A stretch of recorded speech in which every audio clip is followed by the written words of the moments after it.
Shalom my family, sampai bertemu lagi kita malam hari ini dalam renungan malam. Tidak terasa kita sudah ada di hari ke-27 di tahun 2021.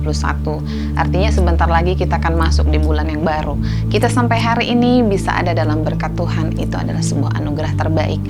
Nah Bapak Ibu, firman Tuhan yang kita baca setiap hari adalah tuntunan yang sangat luar biasa, yang sanggup menjawab segala persoalan yang kita hadapi.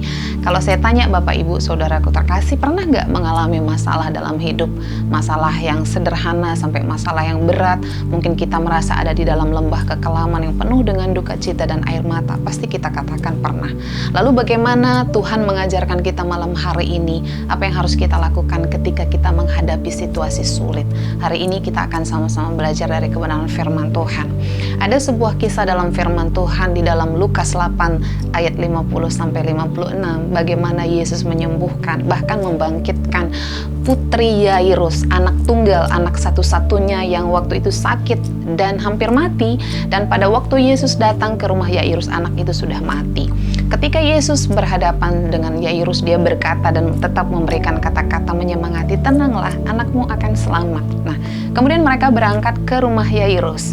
Pada saat Yesus dan Yairus sampai di tempat itu, orang-orang banyak di situ sudah menangis dan meratap.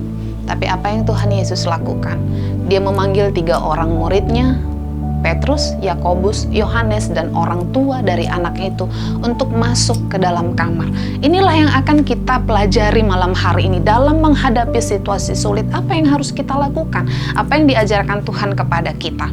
Kalau engkau sedang ada di dalam persoalan yang sulit, engkau tidak tahu harus bagaimana, tidak perlu engkau katakan kepada banyak orang. Atau mungkin sekarang kan zamannya media sosial, kita posting di media sosial bagaimana kita melakukannya, bagaimana kita menghadapi persoalan itu tidak penting. Sama seperti Tuhan Yesus, apakah Tuhan Yesus tidak bisa melakukan mukjizat di hadapan orang banyak? Sangat bisa, tapi Tuhan tidak melakukan karena itu tidak penting. Bapak Ibu Saudaraku terkasih, apa yang dilakukan Tuhan, dan ini akan menjadi pelajaran buat kita. Dia memanggil murid-murid yang Dia kasihi. Jadi ketika engkau menghadapi sebuah persoalan berat, yang perlu kita lakukan adalah mari kita ajak orang-orang yang mengasihi kita, orang-orang yang mencintai kita dan bisa mendukung kita masuk di dalam kamar yang kita sebut sebagai tempat persembunyian untuk berdoa dan menceritakan segala sesuatu kepada Tuhan. Dan nantikan Tuhan, Dia sanggup melakukan sesuatu karya terbaik dalam hidup kita. Bapak Ibu Saudaraku terkasih, kenapa kita tidak perlu melakukannya di depan orang banyak? Kita akan belajar dari ayat ini, ada 2 kategori orang banyak kalau kita mempelajari ayat demi ayat dengan seksama.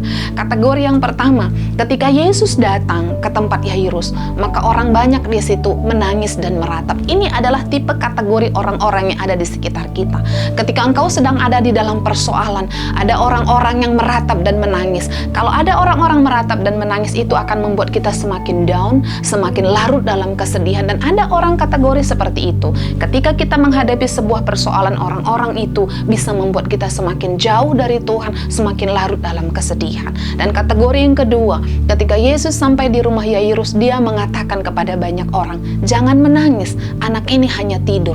Kemudian orang menertawakan Dia. Ini adalah kategori orang-orang yang ada di sekitar kita. Tipe yang kedua, ada kategori SMS, senang melihat engkau susah dan susah melihat engkau senang. Itu sebabnya Tuhan mengajarkan kita malam hari ini, ketika kita menghadapi persoalan berat, tidak perlu kita sampaikan kepada banyak orang bagaimana kita menghadapi dan menjalaninya.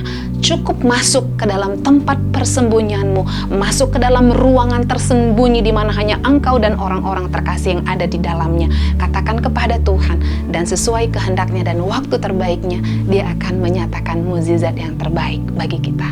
Tetap semangat my family, tetap kuat di dalam Tuhan. Tuhan Yesus memberkati.